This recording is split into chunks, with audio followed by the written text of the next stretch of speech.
Welcome to the Grappling Rewind Podcast.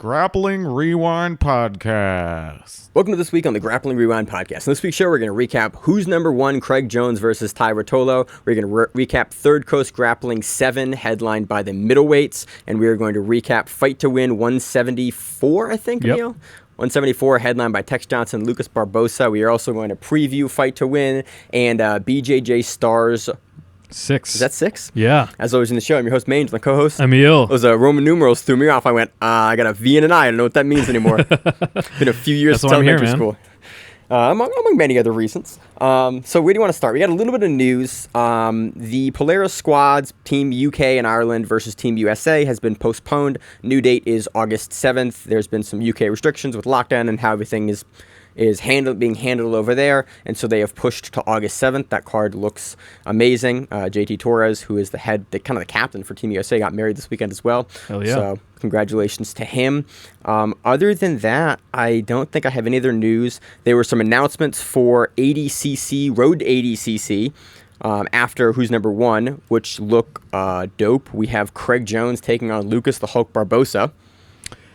That is an unusual matchup, and you and I were just talking about that. We don't think that's happened before. No, so we both pulled up BJJ Heroes and Flow Grappling and went, have they fought before? Like, I don't think. I was like, I don't think they have. And I went, I don't think they have either. I can't think of a time, but somebody's going to link us in the comments. Yeah, right? be DM us like, hey, this match, 2014, Adelaide, quarterfinal, regional, local Naga. They fought. You're like, oh, cool, I didn't know that. Thanks, random internet guy. Yeah, that's going to be awesome. And this whole card looks fucking monstrous. I can't wait to preview that. Dude, the whole card's amazing. We have on the card, we have Kaynan Duarte, your boy, versus Matheus Diniz, plus 99 champion versus under 88 champion, so that's cool.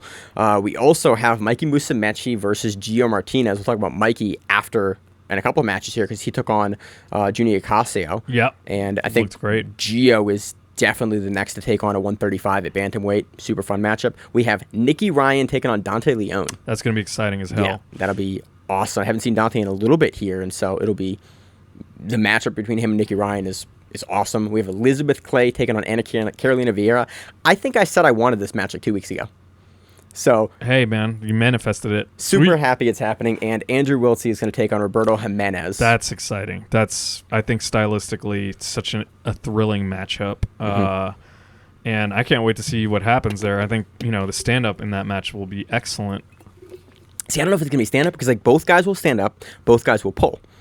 And, the dynamic in that, I need to look at some more matches between them because the dynamic in that match, I think, will surprise me, and I want to not preview it out my ass because I'm just reading these early this week and I haven't had time to kind of pull through any stuff from them. And so these are all in the ADCC rule set, it looks like? I think the rule set, I think this is straight up ADCC rule set because they are trying to better explain ADCC rules going forward. And I think that's kind of the point of the event is to showcase ADCC rules because really there are 3 events that use ADCC rules. Trials, the ADCC regional events, and the ADCC World Championships, and that's it. It's an uncommon rule set. I thought there was another promotion that was doing it. There are a couple that use modified ADCC rules, but I'm saying straight up ADCC rules. This makes sense, and clearly the ADCC guys, Mo and all those folks are looking forward into the future to grow it, which is this is exactly how you do it. So it's hey, awesome. Here's the rules. It's definitely way different than most of the rule sets, so here is a card to get the athletes familiar with it, competing at a high level in that rule set, so they're not just doing it, some of them once every 2 years, and then get the spectators, the fans, the guys like us, familiar with oh yeah, I remember that match in the Road to ADCC. That rule was in place. That makes sense now when I'm watching the World Championships. Here's how it goes. So that's awesome. I think that does it for news. There was another piece of news that Josh texted me that I can't find right now.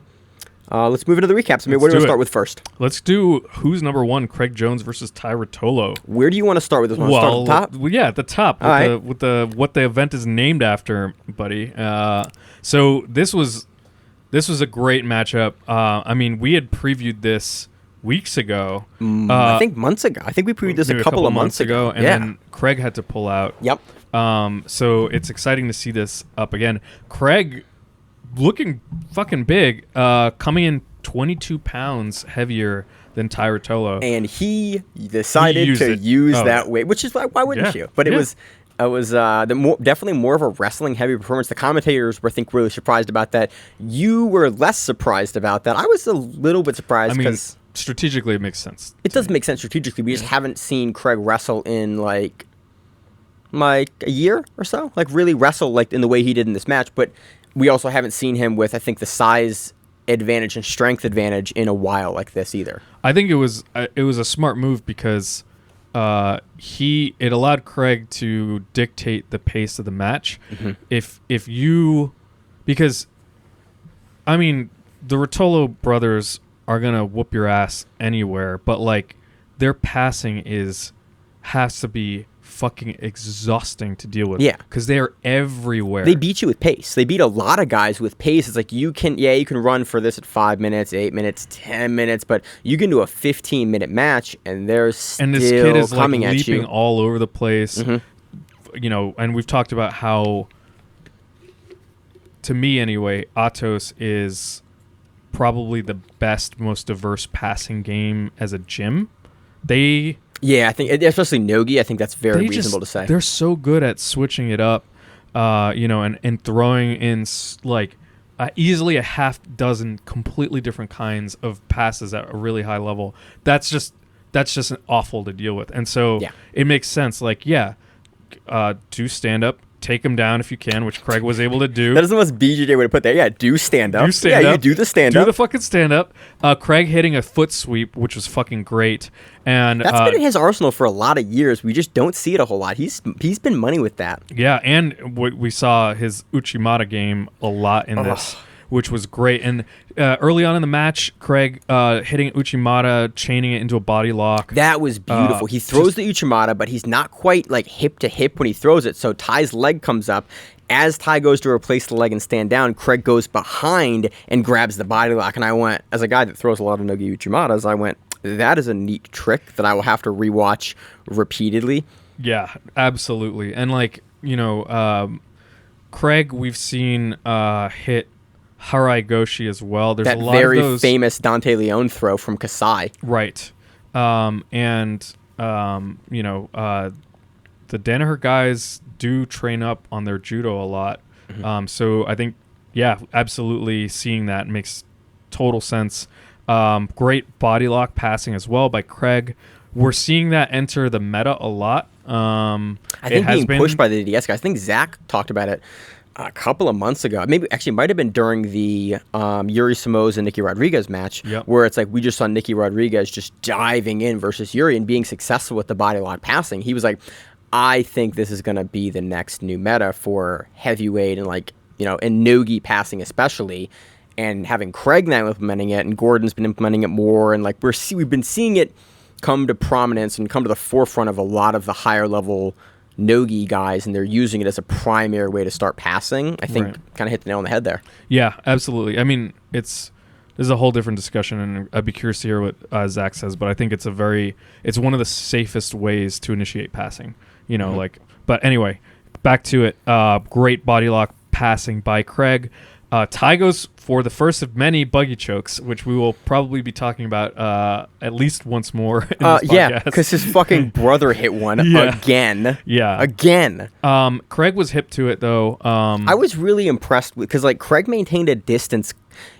What I liked about how Craig did, Craig respected it. Yeah. He went, if I posture down here to put too much pressure on him, he's going to have the leverage to get his arms and get his leg down and go this. So Craig kept a nice frame on the top of the throat and the top of the chest to just have enough space so that Tye couldn't pull him all the way down to start that choke, because that is we talked about the choke when we saw Kade hit it. I think it was Kade in one of the combat jiu-jitsu events. It's a really easy choke to defend if you would defend it before it gets set up, but once you're in it, it's a nightmare. There's a bunch of weird stuff you have to do with framing and turn it, but it is not trivial to escape it because it locks in really funny, and you're then fighting at grips above your head mechanically in a really poor position. Right, exactly. And so Craig's able to defend that one. Tye does a great job of, from these attacks, and from that space that Craig uses to defend, regarding Tye is like really, really good. They end up back on their feet. Craig does another Uchimata into a knee bar, which again I see Maine like, you know. Dude, I love that combo. Like that is one of my favorite combos. It's like Uchimata, didn't work it, gonna knee bar you now. Because you end up in a great position for it because their legs get opened and you can come underneath them and you don't really lose anything positionally by going for it. And you basically are launching yourself into a saddle, basically. Yeah, essentially. And Craig is really good at it. Yep. So Tye at one point going for a Gogo Plata. Again, using that as a legitimate threat, but also using it to get enough space during the defense to regard. Really, really good. I think Tye ends up attempting maybe 3 to 4 times the buggy choke in this match. Yeah.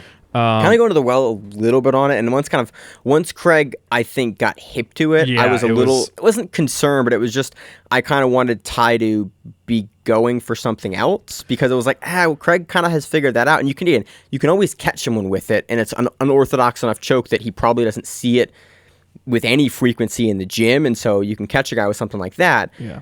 But he's already kind of defended it a couple of times, and it's kind of gotten close, but you've never... It's like the guy who throws up like loop chokes all the time. Like, like excellent submission, but if the same person in a match is throwing it at you a bunch, you start to anticipate a little bit. Yeah, so, Craig does that and defends, appropriately. So I would like to see him do something a little different there after the first time, but put up in the match and looked like both these guys... Craig did a great job at implementing an overall strategy that I think was exactly what you want to do against someone as versatile as Tye, smashing. And, at some point, middle, late match, Craig just gets great, cross face, locks his hands together, starts smash passing, is able to collapse Tye's legs, which I don't think I've seen before, and really kind of like, squash him down and dictate the pace and I think, take the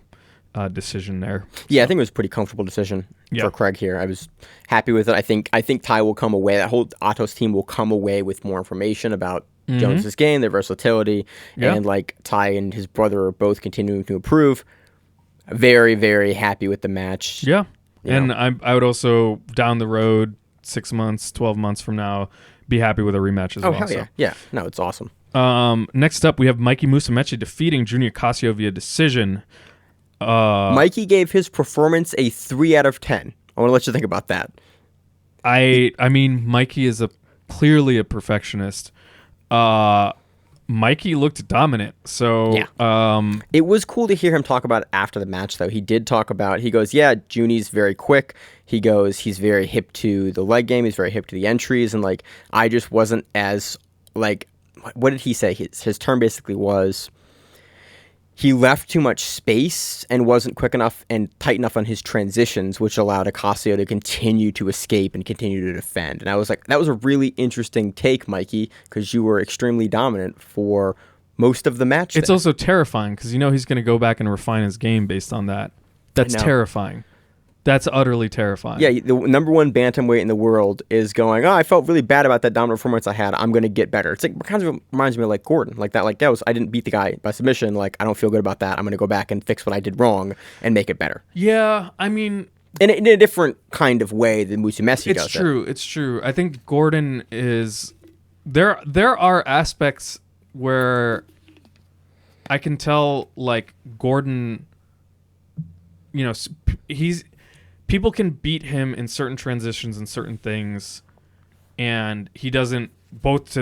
Neither him nor Mikey get deflated about it. They're able to continue on. Like how that happened. Okay, but I can see Mikey just having that, like, that extra tick that where he has to be flawless in all parts of his game. Yeah, And I mean, you look at any of his world championship runs, like. You can kind of watch it like, oh, cool, that was amazing. That was a flawless. That's the fastest submission in world championship history.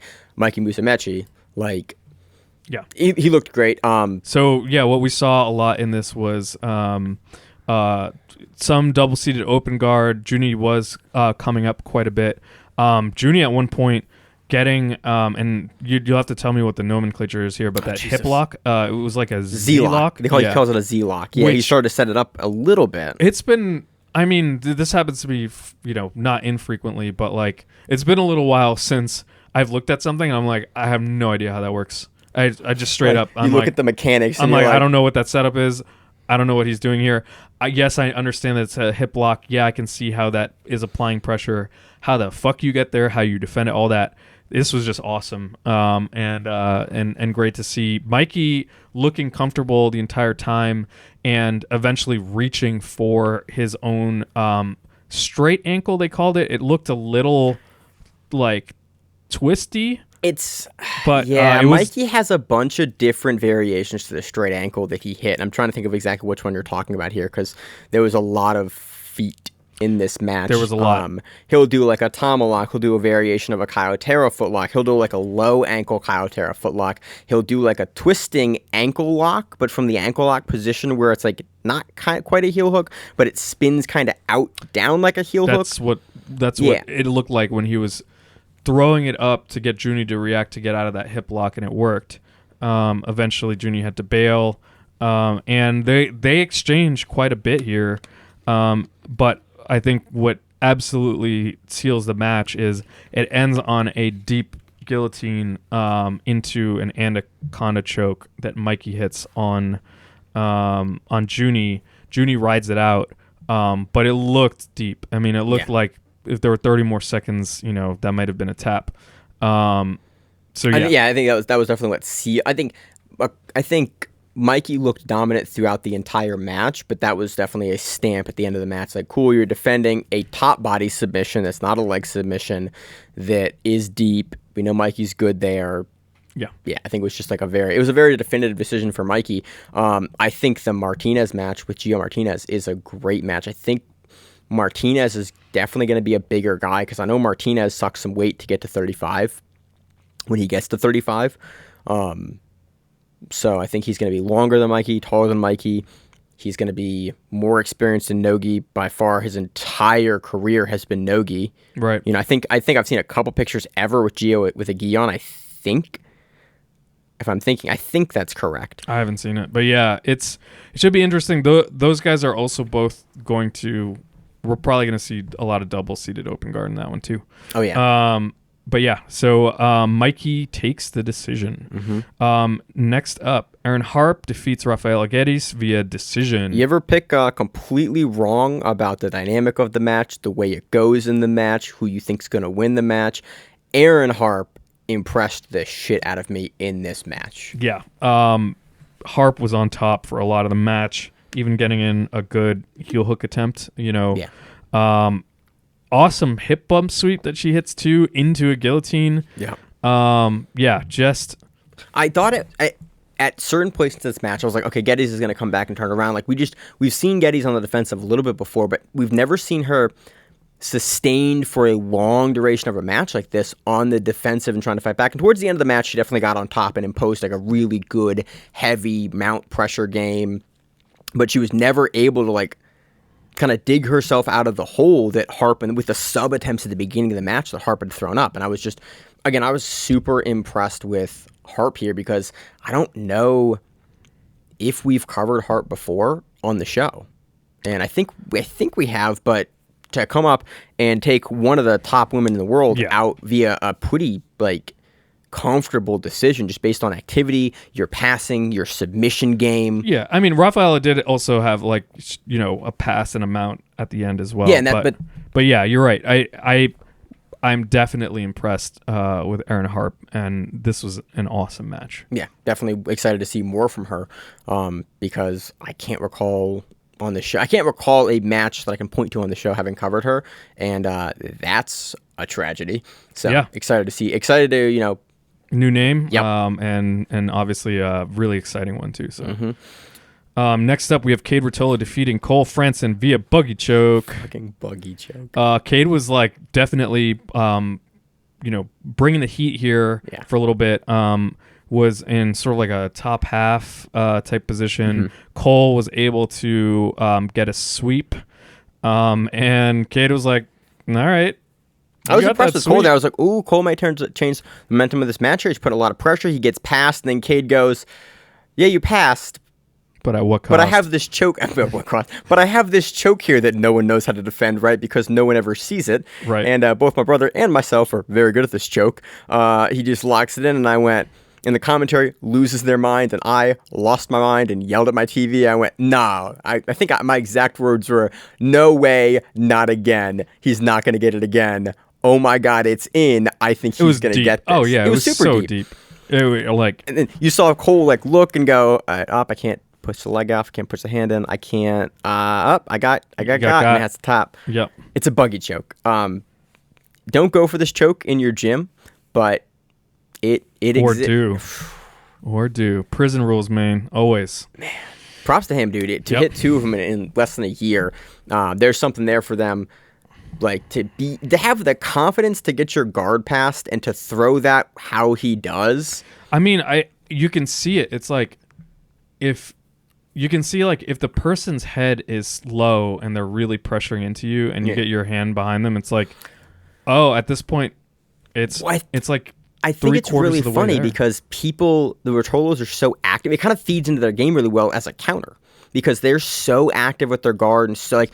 When you get them down on the bottom, you're like, I got to pressure, I got to keep you here for at least a little bit to try to establish something. And when you're trying to plant them into the mat, they know you have to get so low because they're so active, they throw it. And I was thinking about this after the match, like, okay, why have we seen this twice? From like, what about their game fits into why people why they consistently can hit this? And I went, oh, you have to keep them down. You need all of your body weight on the upper end there, and you need your head position on the upper shoulder there to keep them down, to keep their shoulders flat.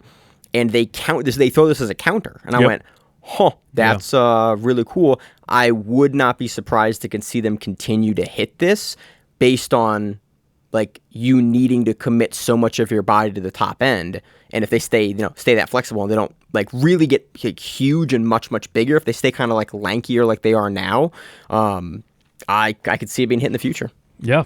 But I see two of them. It's a buggy choke. Check it out. It's a great highlight. Yeah. Next up, Andrew Wiltse defeats Gabriel Almeida via rear naked choke. Kind of comes from behind here. Yeah. In the match. Towards the end of the match, Andrew gets a single leg and he really quickly drops Gabriel down onto his butt to complete the single leg and launches into a knee cut pass. This is a flying knee. This is like when people slide into like home base, just flying knee cut. I got to get my points knee cut pass. Yeah. Oh yeah. Instantly. And then Almeida basically, Andrew steps then into mount. Almeida bridges.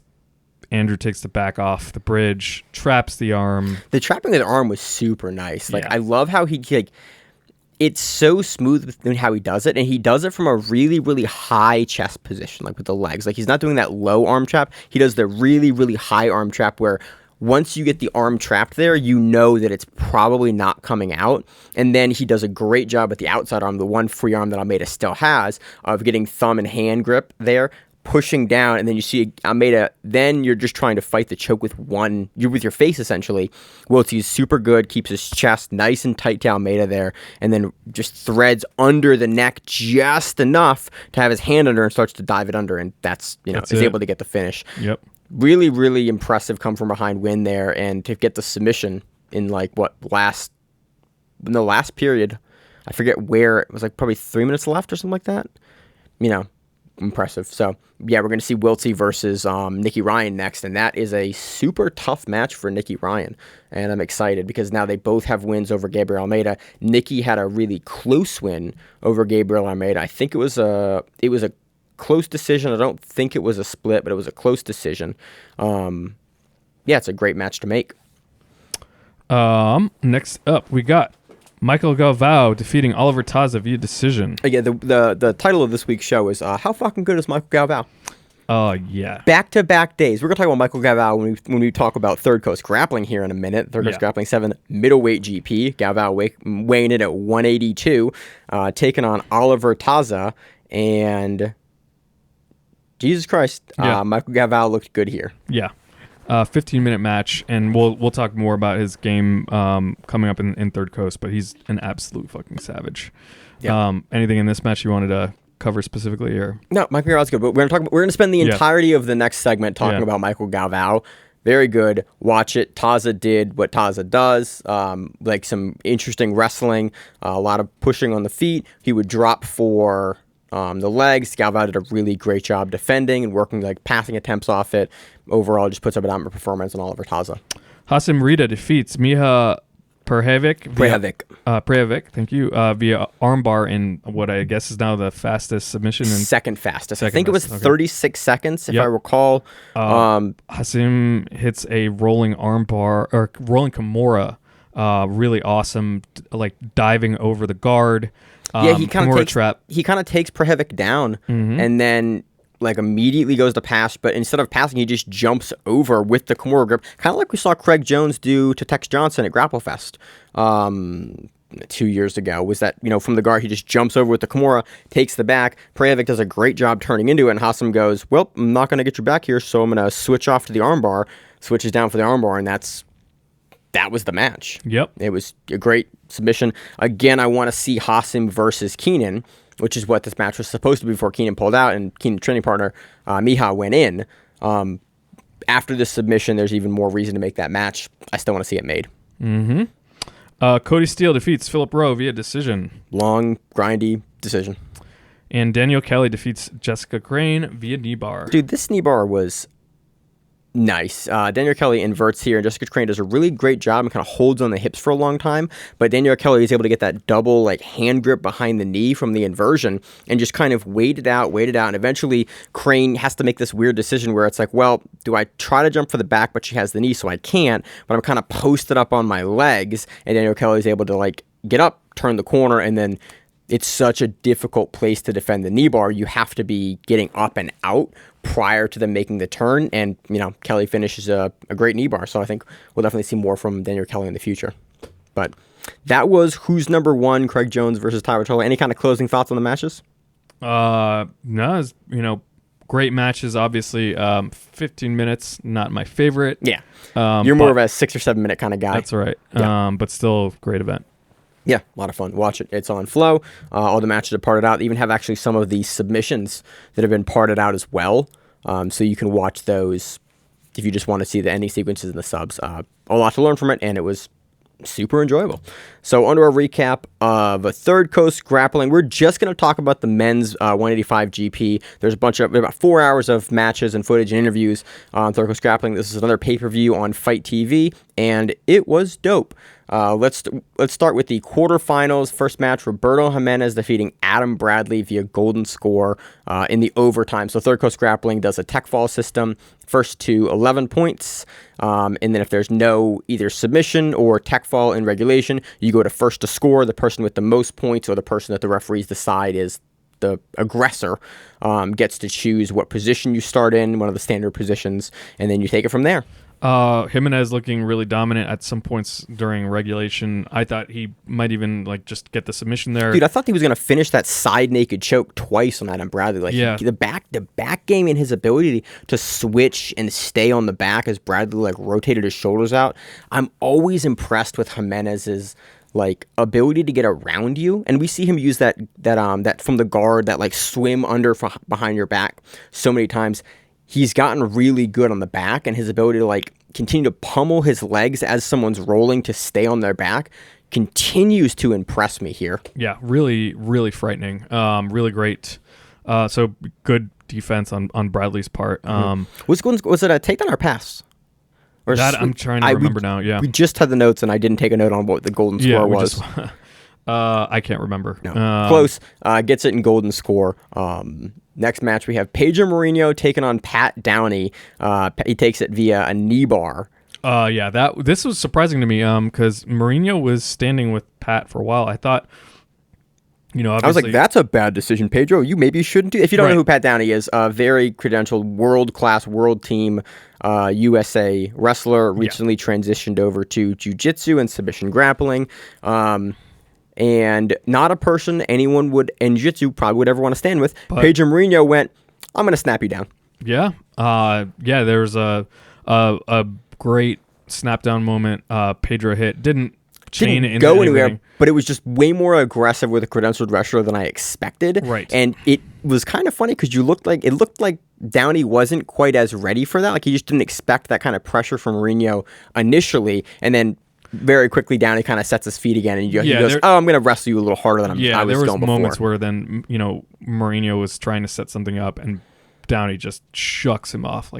And you saw him like stiff arm and then turn. I was like, okay, that's what I more expected. But the initial sequence from Mourinho, and Mourinho's wrestling will come into play here in later matches that we'll talk about. But eventually Mourinho, pulls guard and starts swimming in for leg entanglements. Yeah. Outside or inside heel hook. I think it was the initial one. The initial was an outside, but outside. I want to say he finished with an inside. Well, he finished with the knee bar off the roll through. So I was impressed with Downey's defense here on this heel hook, though. Mourinho gets it, and we talked about this in the preview of the show, and Josh and I talked about it, I thought Mourinho was probably going to finish via heel hook. So he goes down, he gets to the leg, he forces Downey he goes to almost like an X-guard position, and he forces Downey to... kind of running man escape. Yeah, and Downey does a good job here, because Pedro locks in the heel hook, and Downey turns the corner well. He uses both hands to push on the topside shin to force his knee line out. He doesn't get the knee line out.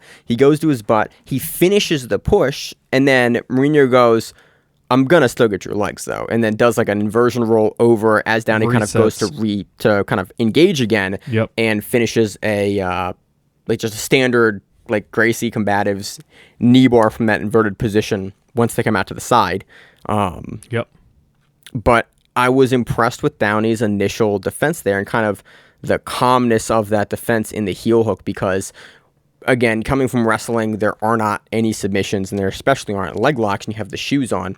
So that is usually when people make the transition over, that's the biggest weakness historically. And so that's where I thought it was going to go. But I was impressed that Downey had that level of defense given how long he's been training. I think he's at Fight Sports too. I think he was listed under...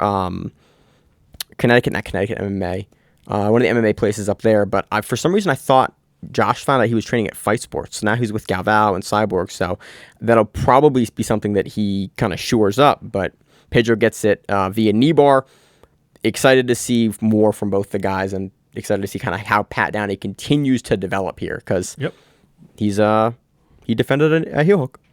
Next up, we have Micael Galvao defeating John Combs via guillotine. The same Micael Galvao we just finished covering. From last night, from the night before, and then goes to Houston to compete in the middleweight GP. God, man, he just looks absolutely savage. Like, just all over the place, man. Like, every moment in the match that I've watched of his, he's a threat. He's going for something.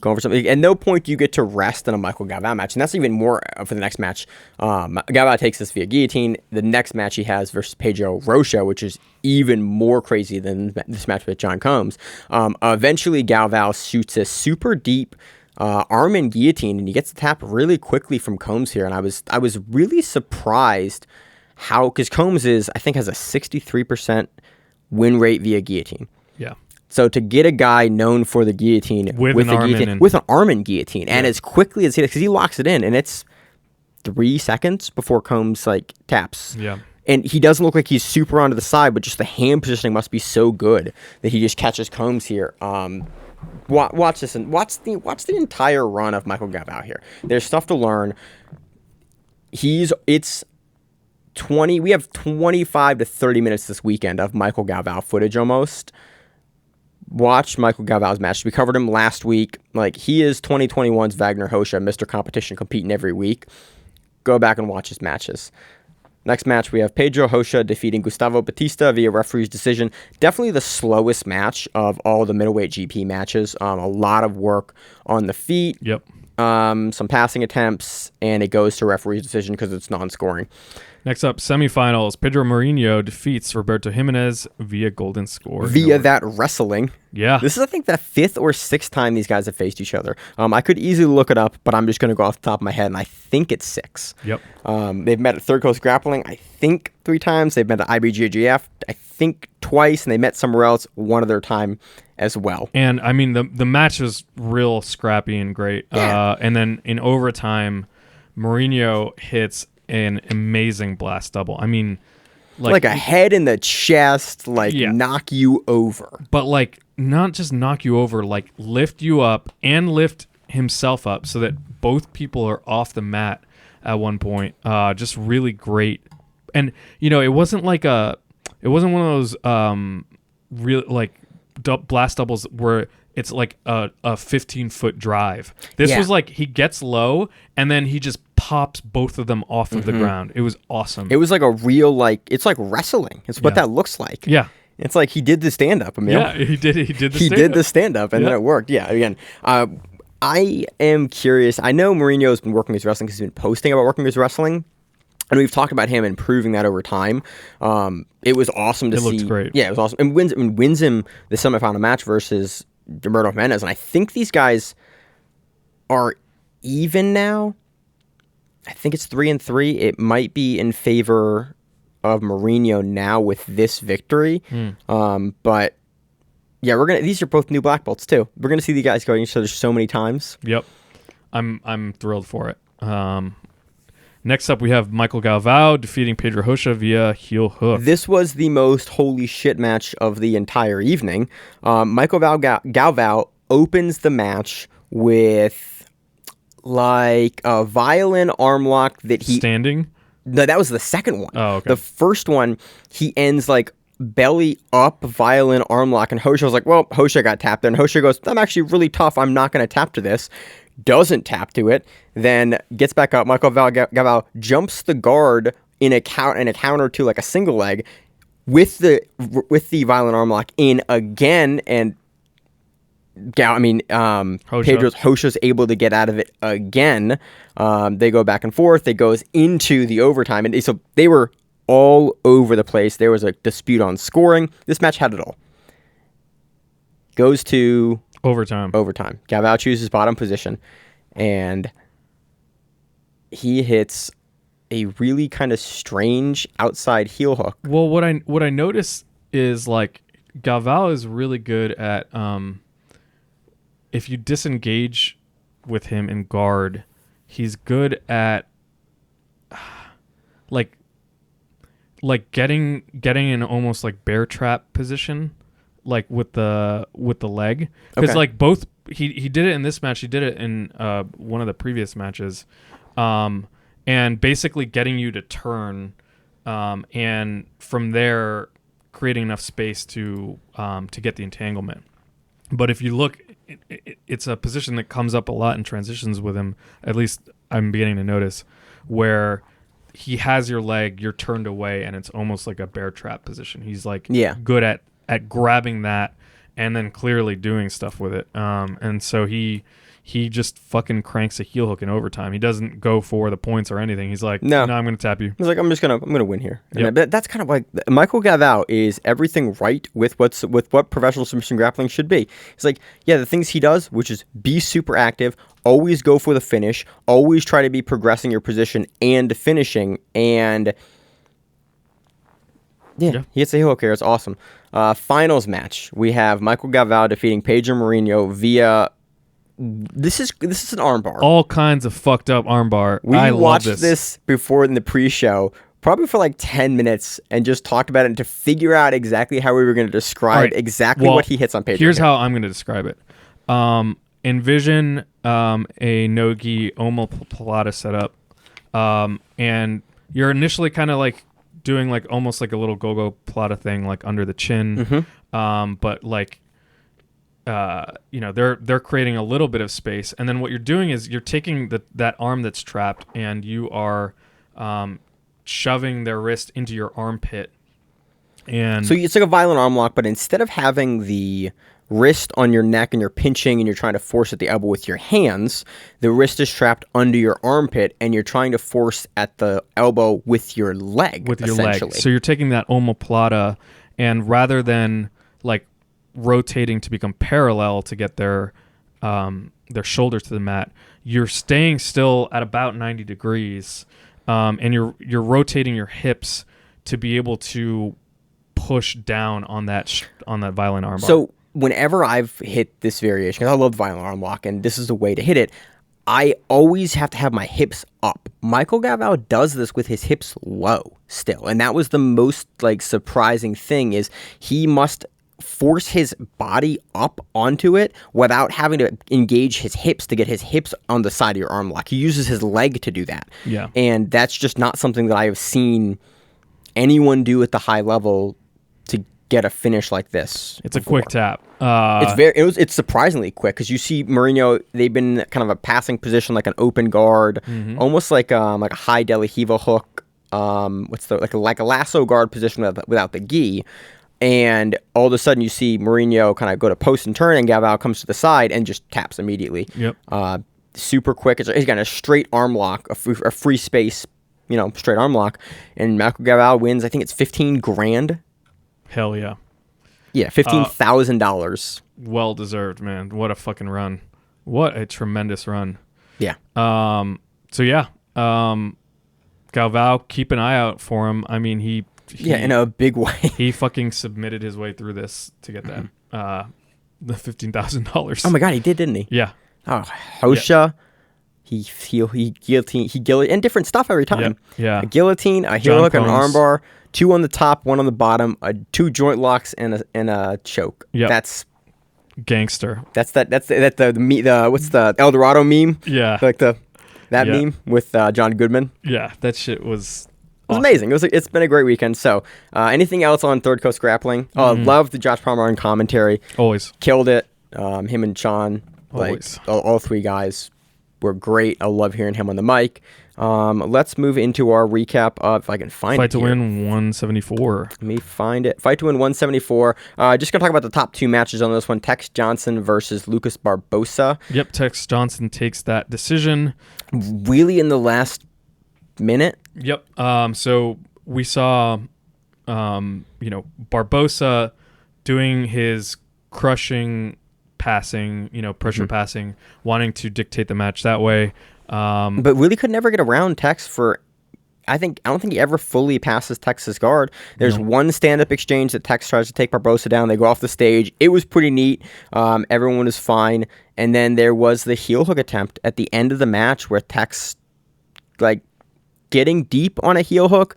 Barbosa looking at everyone going, nah, it's not deep, which I kind of agreed. It was deep enough. It was a position that could have resulted in submission, but it wasn't in a place that Tex would have been able to finish it, which is why Barbosa was so calm there. He was running manned out, he was facing the other direction. Right. The knee line wasn't clear, but there was no leverage on it. Yeah. Yeah. And so that's that. But that alone, those 2 sequences, I think, win it for Tex. Barbosa was clearly the aggressor as far as the passing goes, but the takedown attempt from Tex and that heel hook in the Fight to Win rules made it, I think, a fairly clear decision for Tex Jhonson here.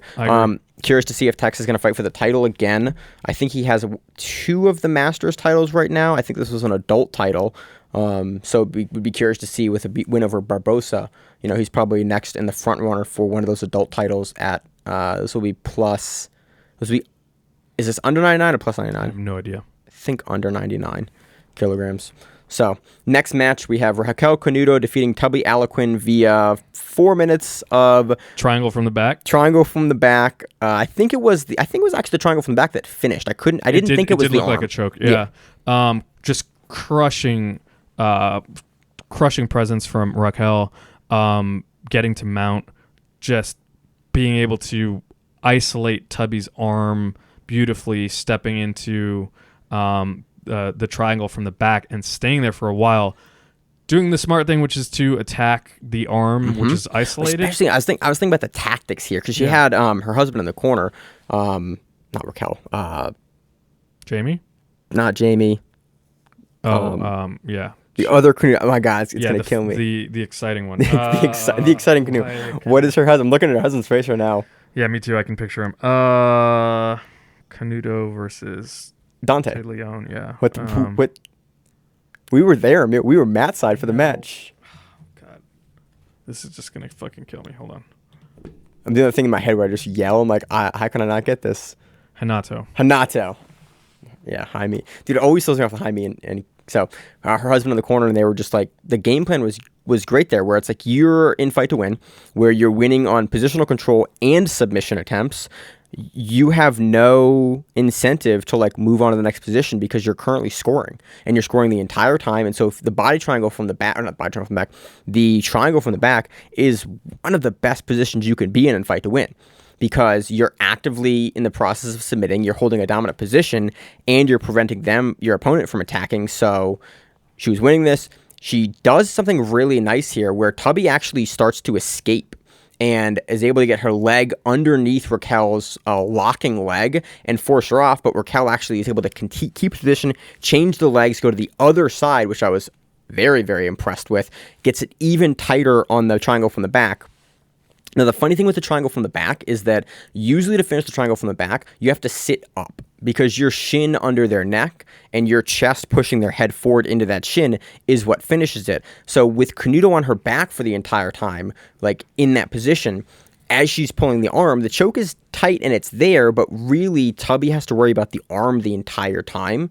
And once she finally is able to, Tubby escapes a little bit and Canuto relocks it up, she has the leg that's choking deeper in, and she can cut the angle and get on her top side hip while fighting the arm, forcing Tubby to turn to try to free the shoulder for the arm, making the choke much tighter. It was a beautiful triangle from the back sequence, and it was slow enough that it gave me full time to like appreciate and like watch what was going on in real time of like how she was adjusting, what Tubby was doing to defend it, and what Raquel was doing to like continue to make that choke even deeper. Right. So.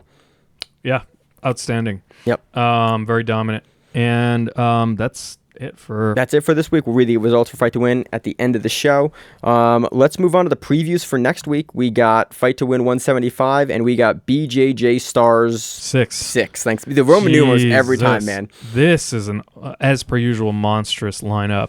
Happening June 26th. Patrick Gaudio versus Felipe Pena. In the gi, baby. Lucas the Hulk Barbosa versus Matheus Diniz. No gi. Yuri Samoas versus Muhammad Ali. No gi. Claudio Colanquina versus Michael Lange.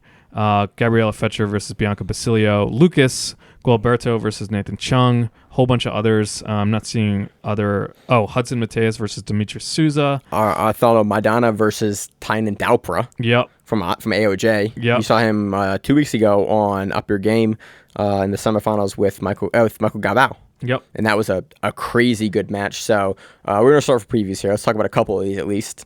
How do you think Patrick Gaudio versus Felipe Pena goes? We haven't seen Pena in a minute here. We've seen Gaudio, I think, more frequently, but it's still been a couple of weeks now. What some of the more recent Gaudio matches have been. Did he fight? He didn't fight Gordon, did he? I think he was going to face Gordon, and then he didn't end up facing Gordon. Let me see, because it's hard. I mean, like, my hunch is like Pena is basically the top of the game still. So Gaudio had some matches at World Pro, and then in 2020 he took on Dante Jhonson, BJJ Stars, and then before that it was Herber Santos, and he has 2 wins. He has a win over Dante Jhonson, and that was a close match, and then the win over Herber Santos was only by advantage. Yeah. And then since then, looked really, really good at World Pro at 95 kilograms. And then Felipe Pena, I think we haven't seen Pena since the Panza mats at BJJ Stars, when he won the entire BJJ Stars event, and we saw him versus Gutenberg Pereira in the finals there. So that actually wasn't that long ago. Yep. Yeah, I'm going with Pena on this one. I'm just looking at not going to bet against Pena. Yeah, no. Losses to Buchecha and like fucking Tex in 2019 are your only losses. Again, been a little more inactive, but kind of dumb to pick against Pena. Again, go back and watch the Gutenberg Pereira match at BJJ Stars V to show you how good Pena is. Like Gutenberg having the run of his life, and he's still able to shut it down and kind of take not a dominant, like a close performance over Gutenberg, but still, like, that's the most recent Pena we've seen. Looked amazing. Gonna pick Felipe Pena there. We have Lucas the Hulk Barbosa taking on Matheus Diniz Nogi. Wait, is this also announced for?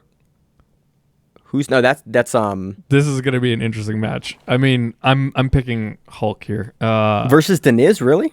Yeah, Hulk has perennially beat Diniz in high-profile matches. It's Nogi though. It is Nogi, but I'm that's just actually saying. a good point. Like, I just have that fucking what was it, 2018 or 2019, like quarterfinals match At Worlds. Where they had that crazy back and forth with the collar choke. Yeah. I'm gonna. That's still in hindsight is one of my favorite like memories of that year. Oh yeah. Was that back and seared forth into my fucking. I remember yelling at my computer screen when that match was happening. I'm just like, oh, I love when jiu-jitsu makes me yell at my computer screen. Yeah. And that was one of those matches. I'm taking Hulk on this one. I wanna have an argument, but yeah, he's continually looking. I think it's gonna be a decision. I do too. Yeah, that's it. That's what it is. Next match we have Yuri Somoza versus Muhammad Ali Nogi. Excited to see Yuri back. Yeah, we saw Yuri versus I think most recently during. He just took on. By the way, when did Flo start putting up records and shit? A little bit ago. It's amazing. Yeah, I've been using the shit out of it. You just start clicking on names. It has like it's not BJJ Heroes, but they also have links to a lot of the matches. It's crazy. Oh, you look at Muhammad Ali and it's Marquez, and then the previous match is Mikey Musumeci. I'm like, oh yeah, that was Euros 2020. It's been a minute since we've seen Muhammad Ali. It's been a year and a half almost. Yeah. Took some time off. Well, a full year. I mean, Euros 2020 would have been let's get to January. Yuri. Yuri's last matches were going to be Nick Rodriguez, Wagner Hosha, Lucas Barbosa. Going back to 2019, he's been on a bit of a lost streak here. Interesting. Yeah. This is a weird matchup because both guys have been either Muhammad Ali's been out for almost 18 months, 17 months, 19 months. Sorry, 19 months. I can't do math. What is January 2020 to now? 2020.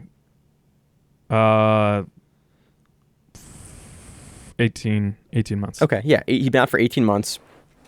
And then Yuri's had a rough go for the last 18 months since the World Championships where he beat Nasser Lionab. I kind of want to lean Muhammad Ali here, but we just haven't seen... Yuri's definitely the more credentialed Nogi. I could definitely see Yuri getting back on track here and giving some problems for Ali. Ali has been historically much more of a gi competitor than a no-gi competitor, so I think it's a really tough matchup for Ali. Right. And I think I want to lean Yuri here.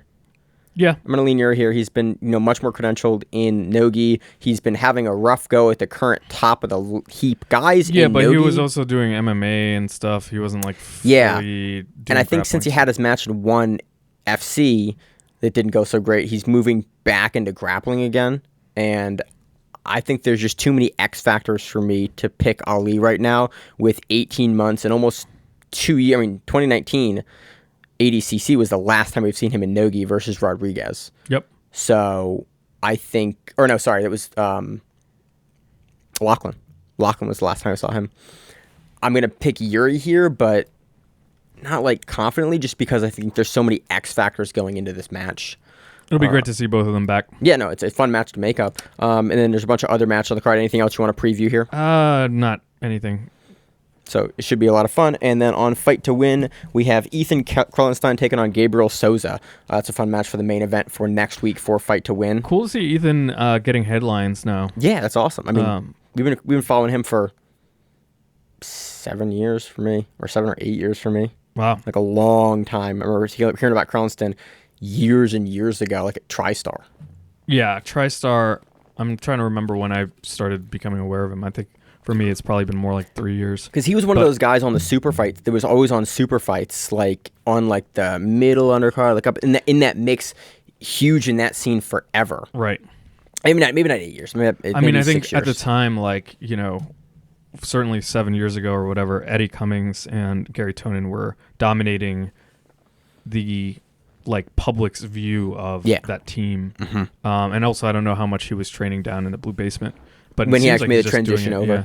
So, yeah, cool. it's exciting. It's a tough match for him, but Souza is a gi and no-gi guy, so I could see Krellenstein having the edge there.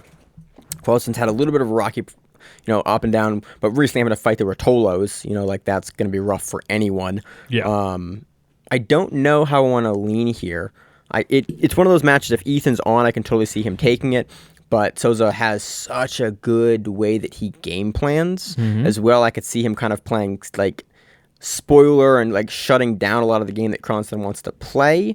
Maybe I don't think he can implement the same game that the Ruotolos have played against Kronstein though. And so I do kind of want to favor Ethan here in the match, but it should be a really fun one.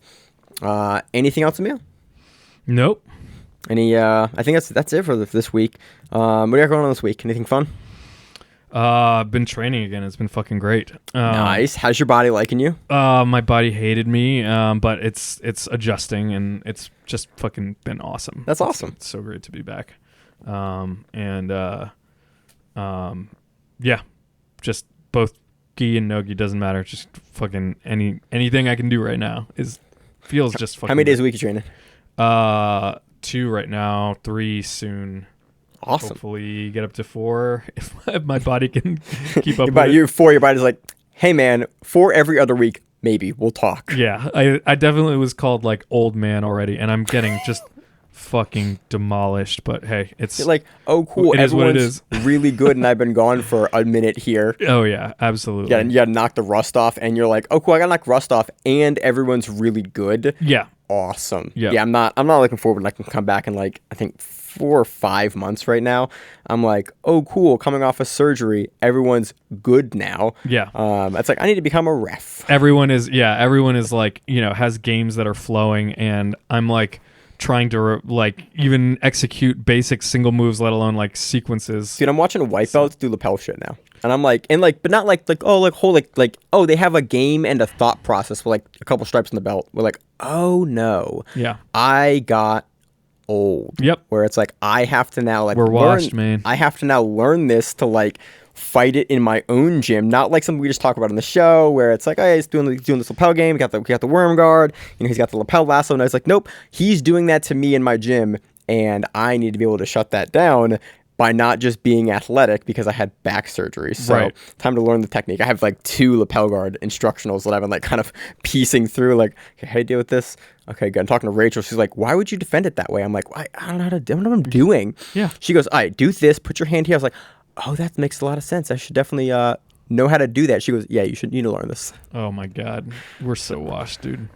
Fun times. What are you doing? What are you getting into? Filming a bunch of time-lapse stuff. That's fun. I got some more time-lapse cameras. I'm also trying to put the house back together from the wedding because that's been like a crazy trip. And we're trying to like redo a room in the house. So it's the house is just the basement looks nicer. We're recording the show, but the rest of the house is totally just boxes everywhere, drywall everywhere, like sheets over everything. And like I'm trying to get rid of all the wedding, like sell off the wedding stuff that we bought for like centerpieces and stuff that we don't need anymore for our house. And so people have been coming over to the house and giving me like, here's $20 for like, here's this box that Rich told me to give you.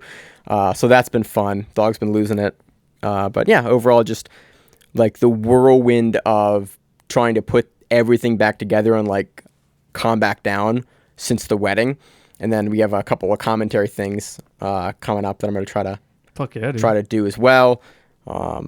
Yeah, just been super busy with that and like still doing PT for the back. That's been very, very slowly getting better, which is exciting. I'm super excited about that because now I'm living in way less pain, and I was like, oh, that was the point of the surgery. So being in way less pain than I've been for the past 3 years has been like the best wedding present ever. Yeah. So been very happy about that. Very happy to hear that for you too, and I hope it continues to get better. I do too. And one day we can train together, Emil. Yes. Like ye olden days. Yeah, we'll get when there. We got purple belt together. Right. God, so many years ago. So I got nothing. That does it for this week on the Grappling Rewind. As always in the show, I'm your host, Maine, with my co-host, Emil. We got the Grappling Rewind. We'll see you on the mats. Stay safe. If you like the show, please consider sharing it on Facebook with the folks at your gym. It's the best way that we grow the show, and we really appreciate it. You can reach out to us on email. We also have Instagram. We have Facebook. We have Twitter. We have Google+. Until that shuts down. We have a website. If you have an event you would like to have us cover, please let us know. If you have a name, like most people do, and you'd like to have us stop butchering it, let us know. Reach out to us. The show is also available on YouTube, Spotify, in addition to iTunes and every other podcast service. We very much appreciate your time, and thank you.